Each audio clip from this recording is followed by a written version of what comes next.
ರಂಗಕರ್ಮಿ ಚಿಂತಕ ಕಿರಣ್ ಭಟ್ ಅವರ ರಂಗಾನುಭವದ 2ನೇ ಕೃತಿ ಹೌಸ್ಫುಲ್ ಬುಧವಾರ ಹೊನ್ನಾವರ ಪಟ್ಟಣದ ನಾಮಧಾರಿ ವಿದ್ಯಾರ್ಥಿ ನಿಲಯದಲ್ಲಿ ಬರಹಗಾರ್ತಿ ದೀಪಾ ಹಿರೇಗುತ್ತಿ ಬಿಡುಗಡೆಗೊಳಿಸಿದರು.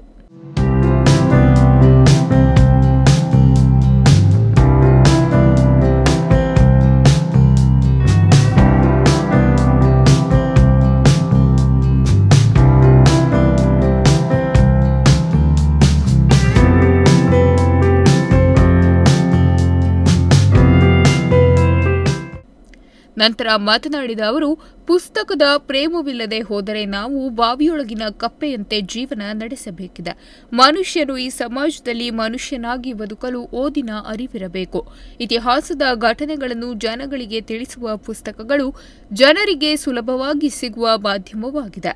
ದೇಶಪ್ರೇಮ ಎನ್ನುವುದು ಬೇರೆಯವರನ್ನು ಸಾಯಿಸುವುದರಿಂದ ಬರುವುದಿಲ್ಲ ಎಂದು ಸಾರಿ ಹೇಳುವುದು ಪುಸ್ತಕಗಳಾಗಿದೆ. ಪುಸ್ತಕದ ಓದು ನಮ್ಮೊಳಗಿನ ಸರಿತಪ್ಪುಗಳನ್ನು ತಿಳಿಯಲು ಸಹಕಾರಿಯಾಗಿದೆ ಎಂದರು. ಸ್ವಾರ್ಥರಹಿತವಾಗಿ ಸಾರ್ವಜನಿಕ ಜೀವನದಲ್ಲಿ ತಮ್ಮನ್ನು ತಾವು ಸಮರ್ಪಿಸಿಕೊಂಡಂತಹ, ಹಾಗೆಯೇ ಕಾಡಿನಲ್ಲಿ ತನ್ನ ಪಾಡಿಗೆ ತಾನು ಹರಿಯುವ ನದಿ ಹೇಗೆ ತನ್ನ ಸುತ್ತಲಿನ ವಾತಾವರಣವನ್ನು ಹಸಿರಾಗಿರುತ್ತೋ ಹಾಗೆಯೇ ತಾವು ಬದುಕುತ್ತಿರುವ ಸಮಾಜದ ಸ್ವಾಸ್ಥ್ಯಕ್ಕೆ ತಮ್ಮನ್ನು ತಾವೇ ಸಮರ್ಪಿಸಿಕೊಂಡು ಆ ಒಂದು ಜವಾಬ್ದಾರಿಯನ್ನು ಗುರುತರವಾದ ಆ ಸ್ವಾಸ್ಥ್ಯ ಕಾಪಾಡುವ ಗುರುತರ ಜವಾಬ್ದಾರಿಯನ್ನು ಸ್ವಇಚ್ಛೆಯಿಂದ ತಮ್ಮ ಮೇಲೆ ತೆಗೆದುಕೊಂಡಂಥವರು ಜೀವಗಳು. ಮತ್ತು ಅವರನ್ನು ನೋಡ ಮೇಲೆ ಅನಿಸ್ತೋ ಸ್ವಲ್ಪ ಹೊಟ್ಟೆ ಕಿಚ್ಚಾಯ್ತು ಅವರನ್ನು ನೋಡಿ. ಯಾಕಂದರೆ ಅವರ ವಯಸ್ಸಲ್ಲಿ ನಾವು ಅವರಂಗಿದ್ರೆ ಸಾಕಪ್ಪ ಅಂತ ಒಂದು ಅಷ್ಟು ಖುಷಿ ಆಯಿತು ಅವರನ್ನು ನೋಡಿ. ಯಾಕಂದರೆ ಹೆಸರು ಮಾತ್ರ ಕೇಳಿ ಗೊತ್ತಿದ್ಬಿಟ್ರೆ ನಾನು ಅವ್ರನ್ನ ಭೇಟಿಯಾಗಿರಲಿಲ್ಲ. ತುಂಬ ಸಂತೋಷ ಆಯಿತು. ಆಮೇಲೆ ನಾನು ಕಾಲೇಜಲ್ಲಿ ಓದಿದ ಹಲವಾರು ನಾನ್ ಫಿಕ್ಷನ್ ಪುಸ್ತಕಗಳಲ್ಲಿ ಜೆ.ಎನ್. ಮೋಹನ್ ಅವರ ನನ್ನೊಳಗಿನ ಹಾಡು ಕ್ಯೂಬ ಬಹಳ ಮುಖ್ಯವಾದದ್ದು.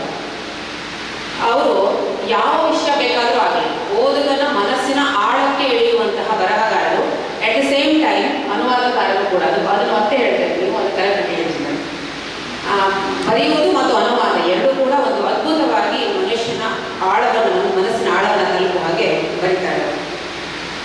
ಆಮೇಲೆ ಗ್ರಾಮೀಣಾಭಿವೃದ್ಧಿ ಬಗ್ಗೆ ತೀವ್ರ ಕಳಕಳಿ ಇಟ್ಕೊಂಡು ಪ್ರಕಾಶ್ ಭಟ್ರು. ಅಷ್ಟೇ ಅಲ್ಲ, ಬದಲಾವಣೆ ಅನ್ನೋದು ಬೇರೆ ಯಾರೋ ಮಾಡುವಂಥದ್ದಲ್ಲ, ಅದು ತಾನಿದ್ದ ಜಾಗದಲ್ಲಿ ತಾವೇ ಮಾಡುವಂಥದ್ದು ಅನ್ನುವ ಒಂದು ಅಪರೂಪದ ಒಂದು ಮನೋಭಾವ ಅವತ್ತನ್ನ ಇಟ್ಕೊಂಡು ತಾನಿದ್ದ ಜಾಗದಲ್ಲೇ ಅದ್ಭುತವಾದ ಸಾಧನೆಗಳನ್ನ ಮಾಡ್ತಾ ಇರೋರು ಪ್ರಕಾಶ್ ಭಟ್ರು. ಕೆಲವು ವರ್ಷಗಳ ಹಿಂದೆ ಕಳವೆಯಲ್ಲಿ ಒಂದು ಸಭೆಯನ್ನು ಸೇರಿದ್ವಿ ನಾವು. ಅವಾಗ ಅವ್ರ ಮಾತುಗಳನ್ನ ಕೇಳಿ ನಾನು ಅವರ ಅಭಿಮಾನಿಯಾಗಿದ್ದೆ. ಅಷ್ಟು ಸ್ವ ಅನುಭವದಿಂದ ಬಂದಂತಹ ಸಮಾಜ ವಿಜ್ಞಾನಿ ಪ್ರಕಾಶ್ ಭಟ್ ಮಾತನಾಡಿ, ಇತ್ತೀಚೆಗೆ ಸಾಹಿತ್ಯ ಮತ್ತು ರಂಗಭೂಮಿ ವಿಮರ್ಶೆಯ ಕುರಿತು ಪ್ರಕಟವಾಗುವ ಪುಸ್ತಕದ ಸಂಖ್ಯೆ ಕೊರತೆ ಇದ್ದು, ಆ ಸ್ಥಾನವನ್ನು ಹೌಸ್ಫುಲ್ ಭರ್ತಿ ಮಾಡುವ ವಿಶ್ವಾಸವಿದೆ. ವಿಭಿನ್ನ ಬಗೆಯ ಪ್ರಯೋಗಗಳು ಹೆಚ್ಚಾದಂತೆ ಆ ಕ್ಷೇತ್ರದ ಬಗ್ಗೆ ವಿಶೇಷ ಆಸಕ್ತಿ ಮೂಡಲಿದೆ ಎಂದು ಹೇಳಿದರು.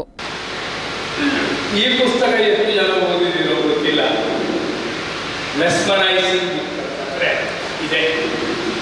ಇದು ಚೆನ್ನಾಗಿದೆ, ಆದರೆ ಇದು ಮೊದಲ ಕಚ್ಚಲ ಹೆರಿಗೆ ಇರ್ತದಲ್ಲ, ಯಾವಾಗಲೂ ಶ್ರೇಷ್ಠ. ಸದ್ಯಕ್ಕಂತೂ ಇದೇ ಶ್ರೇಷ್ಠ ಅಂತ ನನಗನಿಸಿದೆ. ಎಷ್ಟು ವರ್ಷ ಆಯ್ತು ಬಂದಿದ್ದ? 2020 ಬಂದಿದ್ದು, ಕೊರೋನಾ ಕಾಲ. ಇದು ರಂಗ ನಾಟಕ. ಅದು ಯಾಕೋ ನಾಟಕದವರು ನಾಟಕಕ್ಕೆ ಆಟ ಅನ್ನೋದನ್ನು ಬಿಟ್ಟಿದ್ದಾರೆ. ನಾವು ಯಕ್ಷಗಾನದಲ್ಲಿ ಇಟ್ಕೊಂಡ್ಬಿಟ್ಟಿದ್ದೀವಿ ಆಟ. ಇಂಗ್ಲೀಷಲ್ಲಿ ಪ್ಲೇ ಅಂತಲೇ ಹೇಳ್ತಾರೆ ಅದಕ್ಕೆ. ಅವರು ಯಾಕೋ ನಾಟ್ಯ ಅಂತ ಇದ್ದದ್ದು ಈಗ ನಾಟಕ ಆಗಿದೆ ಸಮಕಾಲೀನ ಸಂದರ್ಭದಲ್ಲಿ. ಕಿರಣ್ ಭಟ್ರ ಪರಿಚಯ ನನಗೆ ಬಹಳ ಹಳೆಯದು. ಮೋಹನ್ ಅವರು ಯಾರಿಗೂ ಅವರು ಇದ್ದಾರೆ ಅಂತ ಗೊತ್ತಿಲ್ಲದ ಕಾಲದ್ದು. ಕಿರಣ್ ಭಟ್ರ ತಲೆ ಮೇಲೆ ಕೂದಲಿದ್ದಂಥ ಕಾಲ. ಹೌಸ್ಫುಲ್ ಪುಸ್ತಕದ ಮುಖಪುಟ ಸುಂದರ ವಿನ್ಯಾಸಗೊಳಿಸಿದ ಛಾಯಾಗ್ರಾಹಕ ಷಣ್ಮುಖ್ ಅವರನ್ನು ಇದೇ ವೇಳೆ ಗೌರವಿಸಲಾಯಿತು.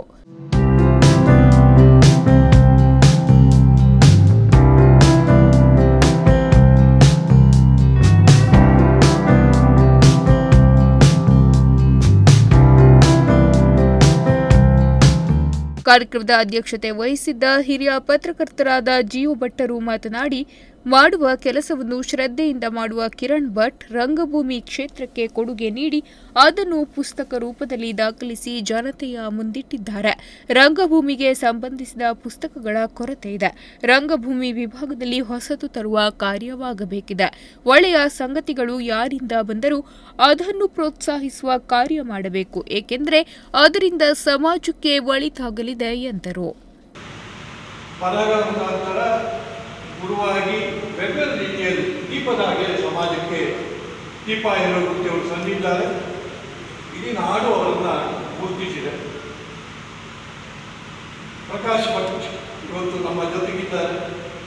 ಮಣಿಬಾಯಿ ದೇಸಾಯಿ ಅವರ ಜೊತೆಗಿದ್ದವರು ಅನ್ನೋ ಮಾತನ್ನು ಹೇಳಿದರು. ತುಂಬ ಜನಕ್ಕೆ ಗೊತ್ತಿಲ್ಲ, ಗಾಂಧೀಜಿಯವರ ನಂತರ ಗಾಂಧಿ ಚಿಂತನೆಗಳನ್ನು ಈ ಭಾರತದಲ್ಲಿ ಹಲವಾರು ಸಂಸ್ಥೆಗಳ ಮುಖಾಂತರ ಜೀವಂತವಾಗಿದ್ದವರು ಮಣಿಬಾಯಿ ಅವರು.